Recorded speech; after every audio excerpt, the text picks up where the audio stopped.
Mungkin sebagai seorang pacar, jenengan oke lah jadi pesuruh seorang wanita. Jadi, oh ya, asisten. Asisten, aja ngomong babu lah, tolong lah, tolong. Oke, fine, gak apa-apa. Karena itu tarape pacaran. Tapi ketika jenengan udah menjadi seorang suami, jenengan harus jadi leader.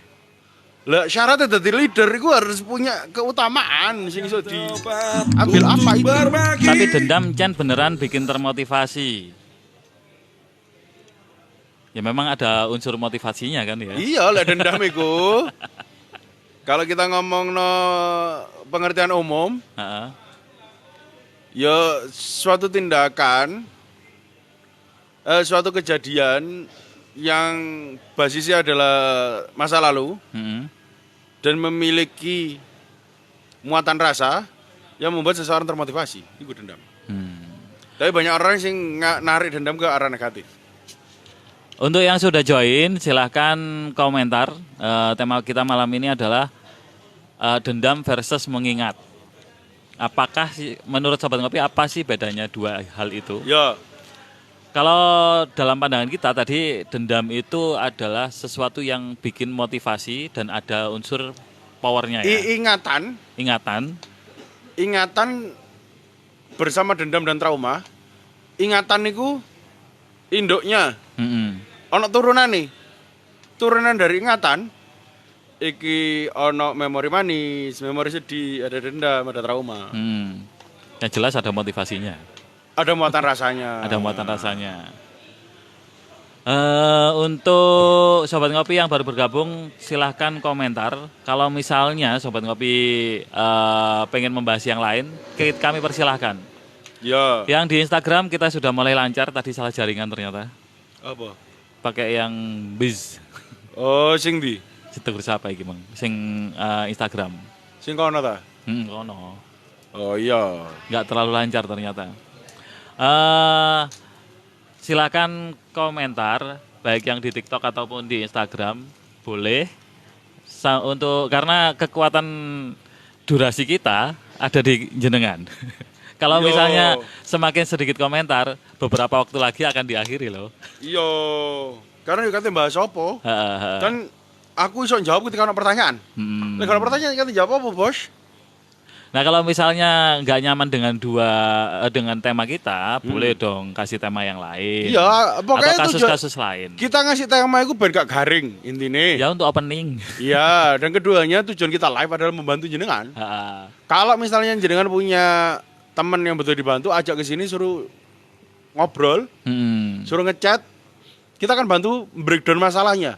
Karena untuk solusi itu nggak mungkin ada ketika nggak ada problem. Syaratnya kudu ono problem baru ono solusi. Dan kita lebih ngobrolnya akan panjang sekali ketika jenengan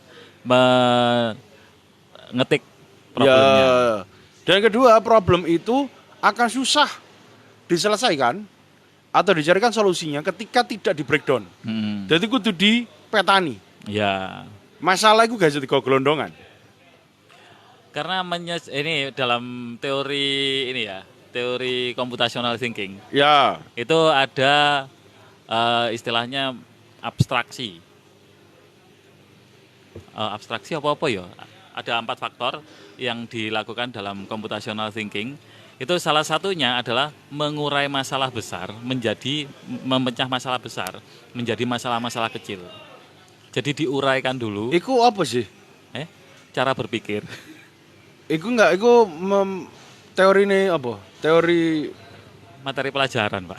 Makanya kan aku kayak kata-kata computational thinking. Computational thinking itu kan mengkomputisasi. Jadi kan apa caranya kamu mikir kalau komputer? Ya. Iya toh? Secara gampangannya gitulah. Iya, ya apa cara kamu? Padahal ngerti gak sih fungsi komputer? Membantu. Fungsinya komputer adalah meniru gimana orang bisa berpikir. Orang normal itu mikir ya apa dibantu sama komputer. Komputer itu mencoba meniru orang untuk ya secara kok mikir kompleks. Ya. Tapi masalahnya orang itu kadang nggak bisa ini loh melakukan sesuatu yang seharusnya. Nah, iku lho. Akhirnya dia kudu downgrade ngono. Dipadakno mbek barang sing jeneng komputer. Nah, padahal komputer semakin canggih adalah komputer yang semakin bisa kompleks mikirnya. Jadi sok menjalankan berbagai macam task atau kerjaan di satu waktu. Multitasking gitu ya. Ya kayak menungso lah. Iso mikir iki. Kayak ibu-ibu mengerjakan berbagai pekerjaan dalam satu waktu dan berpikir. Iya, kayak menungso lah pokoknya. Lah saiki malah menungsone kon dadi komputer. Lah menungsone dikon mikir kok komputer, aneh banget. Lek kopi lek. Kula nggih dereng. Dari Nunanya Lijen. Cuman yang jadi masalah adalah kalau motivasinya ke arah balas dia ke hal keburukan. Enggak ono masalah juga sih kayak aku. Itu pilihan gitu loh. Dan yang buat saya masalah ketika dia sudah memilih untuk jalan itu entah negatif atau positif. Tapi begitu menyesal ketika setelah mengambil. Itu masalah. Jadi sebenarnya nggak ada masalah ketika kita memutuskan ya. Gak ono. Mengambil keputusan melangkah kemana. Iya. Asal kita tahu semua resikonya. Jadi kita pertimbangkan lebih detail lagi, lebih dalam lagi. Karena gini, ketika kita punya satu dendam dan kita sudah menghitung itu semua, lego Pak. Plong, masalah selesai. Selesai atau enggak? Itu masalah lain. Istilahnya masalah rasa yang selesai. Iya, masalah rasa kita udah selesai. Tapi kalau kita enggak detail, kan ada masalah tambahan yang lupa tidak kita hitung. Nunanya Lijen, saya punya temen itu insecure banget bang sama aku dan dia kayak dendam sampai circle-nya kalau ketahuan curhat sama aku dia merasa dihianati. Loh. Iri gue bos, bukan dendam. Iri ya? Iri. Karena dia gak bisa achieve kayak sampean. Mungkin sama lebih cantik, lebih pinter, lebih apa ya? Sebenarnya kehidupan jenengan sekarang itu adalah kehidupan yang dia impikan di matanya. Aku lo kepingin kok Mbak Iki hasilnya, tapi gak iso. Akhirnya jembek iri tadi nih. Iya, karena gak mampu. Iya. Orang apa sih iri itu? Ketika seseorang ingin menggapai suatu keinginan tapi gak nyampe, jadi iri. Tapi paham. Karena hanya tapi iri kok apa? Orang itu wis refleksi berarti. Berarti dia mengukur. Gak keberangas. Dia mengukur kapasitas dirinya. Tahu. Iya. Aku di sini, padahal ekspektasiku di sana. Iya. Nah, cuman orang iri itu nggak ngerti caranya untuk mencapai ekspektasinya. Jadinya jembek. Kok iku sing dianu? Kok iku sing direken? Padahal aku harusnya menurut aku sudah saatnya aku direken. Iya. Aku di posisi ini harusnya sudah bisa merangkul teman-teman untuk direken. Ya. Tapi kenapa gak iso? Berarti kamu fail. Selesai, Bos. Tapi hebat sih, bisa mengukur kapasitas diri. Dari ada ID, konsep sekufu atau kafa'ah dalam perkawinan gimana, Gus? Podo. Sekufu itu berarti selevel. Gak jomplang. Indikator kufu kemarin kan ada ciri-ciri banyak ya, 4 banyak. Sing paling gampang misalnya sama-sama dari keluarga terpandang. Iku sekufu. Lah niku kok jenengan kok jahat ngono. Terlalu materialistik. Gini. Kita bongkar dulu. Itu ya. Kita breakdown. Ketika seseorang sama-sama berangkat dari level ekonomi keluarga yang sama, maka kenapa kok bisa dikatakan kufu? Karena mereka nggak akan kaget dengan pola kehidupan satu sama lain. Wis biasanya numpak mobil, kono ya duwe mobil, kene duwe mobil, oke. Biasanya nang kono mangan restoran, gini mangan restoran, oke. Jadi gak jombul. Ketika ngobrol biasanya kanca-kancane wong tuane kaya apa, kanca-kancane wong tuane kaya gini. Oke, karena selevel. Misalnya ngomongin levelnya agak jomplang, sing satu ekonomi lemah, satu ekonomi atas, iki gak sekufu. Kenapa? Karena kebiasaan udah berbeda. Yang satu misalnya, yang iku loh, iki kemarin kita habis liburan, kita capek. Laundry noy. Eman duitnya geng laundry lapo sih? Karena memandang besaran uang untuk laundry itu gede kayak deh. Iya. Sedangkan yang situ ngomong, aduh sakmune lho. Duit sakmono iku gak ono apa-apane. Iya. Daripada kita capek. Lah sing situ menganggap uang itu layak ditukar dengan value tertentu ya. Dengan value tertentu, contoh dengan tenaga. Daripada aku kehilangan uang, mending kehilangan tenaga. Ada orang yang mengambil value uang itu, udah gampang, mending turuku. Tenaga aku tak simpan untuk hal yang lebih besar lagi.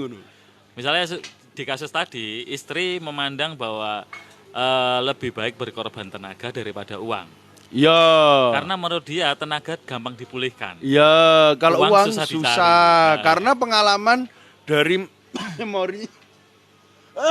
memorinya dulu susah nyari uang.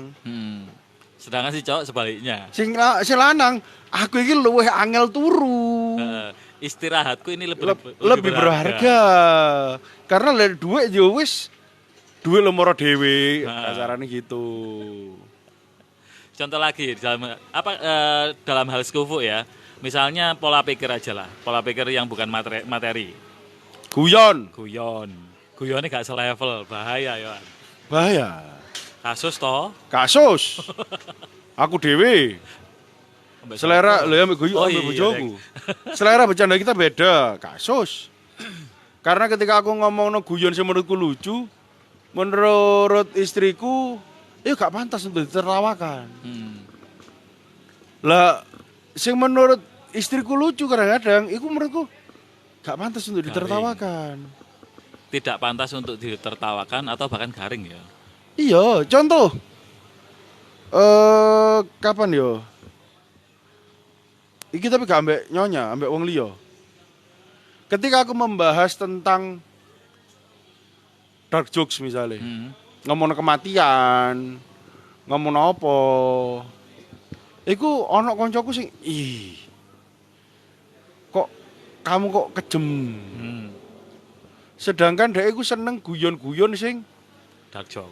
Dudu yang lurus. Dudu guyon-guyon sing ana wong tiba. Ana wong misale wong obesitas terus jalannya lucu terus marono dia jatuh, baru dia lucu. Menurutku apa lucu nih? Kamu sudah melecehkan. Iya, tertawa di atas penderitaan orang lain. Iya. Iya podo sih, maksudnya aku kan tertawa loh di atas kesedihanku yo. Iya, menyampaikan fakta dengan cara lain. Iya. Dark joke kan gitu toh. Dan sekufu ini kan masalah sebenarnya kan masalah untuk mengangkat satu hal untuk mengangkat harkat dan martabat perempuan kan ya. Iya. Jadi kufu ini sebenarnya yang paling penting adalah untuk perempuan. Penting banget untuk perempuan urusan kufu karena jenengan harus mengikuti suami. Tapi kalau misalnya kok suami kula sing tomo ngono. Makanya aku ya bingung ambek adat Indonesia juga ngono iku lho. Sing biasa wong lanang melok wong wedok. Ya bingung aku. Jadi takoni pendapatku. Karena aku bingung. Dari Rizky Devi Tayanti. Gara-gara punya rasa dendam, sulit melupakan dan sakit mental. Iya, pastilah. Karena kita menganggap kalau kita dendam kan pasti kita merasa mampu untuk membalas. Membalas itu maksudku kita merasa mampu untuk melakukan sesuatu. Kalau kita ngomong dendam, ketika dendam itu tidak segera tercapai, misalnya aku punya estimating time 3 hari. Ternyata planku bereset kabeh. Iya. Di waktu 3 hari gak sesuai plan. Ya, Lah kan akhirnya kepangan ekspektasi mana, Bos? Siji kepikiran, carane ya apa? Termotivasi lebih. Iya. Lebih apa? Butuh energi ekstra. Waduh, soro nek wis ngono. Nunanya Lijen, beda apa iri dan dendam ki? Beda lah. Kalau iri itu ya merasa kenapa bukan aku? Aku layak ada di tempat itu, tapi kenapa bukan aku? Dan rata-rata wong iri rata hopeless. Ketika dia punya power, ngomongnya itu iri dendam, Bos. Bedanya di ini ya, antara iri dan dendam itu bedanya di power. Iya. Atau kekuatan yang bisa dia bertindak. Iya. Lek wong nahan tau biasanya iri, mentok. Kalau dia merasa punya kesempatan untuk melakukan sesuatu, mlebu dendam. Tapi kalau dia stuck, terlalu takut, jatuhnya trauma. Stuck berarti trauma, termotivasi lebih dendam. Ya. Terus hopeless. Tapi kayaknya dendam dewe ambek iri beda sih. Karena dendam sendiri itu kadang-kadang ono kejadian yang tidak terduga. Tapi nek iri biasanya terdugong kok. sudah kudugong. Dugong itu. Gak usah diperagakno iki. Sudah kudugong. Dari ahda.id. Sukufo dalam masalah ilmu Gus, wajibkah? Apakah laki-laki harus lebih unggul dalam ilmu? Harus. Lah iku fardu. Ojo sampai kalah. Tapi nek wis nikah terus kayak ngono kejadiannya. Maksudnya? Artinya kalau misalnya dalam hal ilmu, ternyata sudah menikah nih, yang cewek lebih unggul secara ilmu, kudu ngejar. Yang cowok harus ngejar. Atau ada beberapa bidang yang emang jarang unggul, ya selesai wes. Maksudnya nanti ada take and give di situ. Nyonya jenengan unggulnya di mana, ambil itu. Ketika jenengan unggul di mana, nyonya jenengan ngambil, itu selesai. Padha kok mbek nyonya, yo ngono. Jadi secara umum kan manusia punya kelebihan masing-masing ya. Iya. Jadi kalau misalnya tidak sepadan dalam hal tertentu, berarti cari yang sepadan di hal yang lainnya. Kalau ngomong ilmu gak iso sih. Kalau ilmu harus lebih tinggi. Entah di semua bidang atau di banyak bidang. Jadi ono beberapa sing kayak masalah Quran, ya bojoku yang nguasai, Bos. Iya toh? Ya. Tapi masalah public speech, ya sih suaraku. Minit orang, suaraku. Nek ngomongin public speech. Iya toh? Iya dong.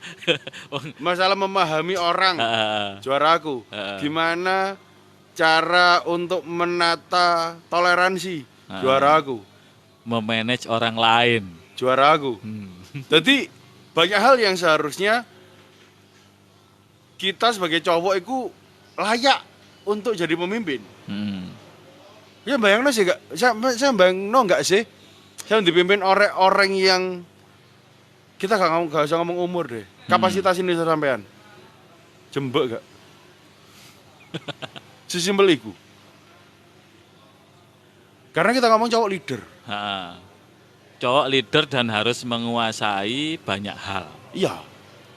Terutama yang memahami perempuan ya. Okay. Memahami perempuan, posisinya dia sebagai istri yang harus bagaimana. Suami harus bagaimana. Soalnya ketika jenengan dibawa istri, apa sing dirah tekok sampean ambek bojo sampean apa ngono lho. Kok mau kondo. Iya. Nggih gowaring lek. Monggo untuk sahabat ngopi yang mau ngopi yang mau komentar boleh. Yang mau ngopi silakan. Jadi itu sih sangat penting buat kita sebagai cowok untuk ketika awal karena cinta misalnya. Mungkin sebagai seorang pacar jenengan oke lah jadi pesuruh seorang wanita. Jadi asisten. Asisten aja ngomong babu lah, rek. Tolong. Oke, fine, gak apa-apa. Karena iku tarape pacaran. Tapi ketika jenengan udah menjadi seorang suami, jenengan harus jadi leader.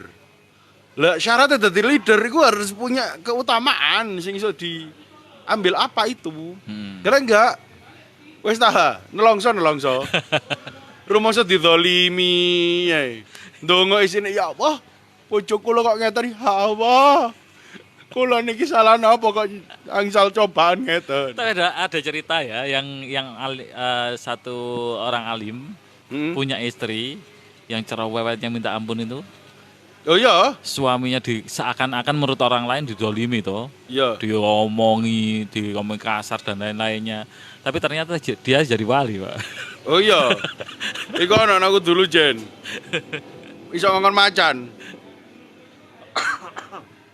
Nah, untuk yang baru bergabung silakan komentar karena komentar Anda akan memperpanjang durasi live kita malam ini.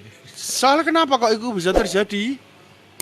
Ya kalau misalnya sing lanang gak ngalim, iso tadi tahan. Ya betul. Itu menunjukkan butuhnya ke dalam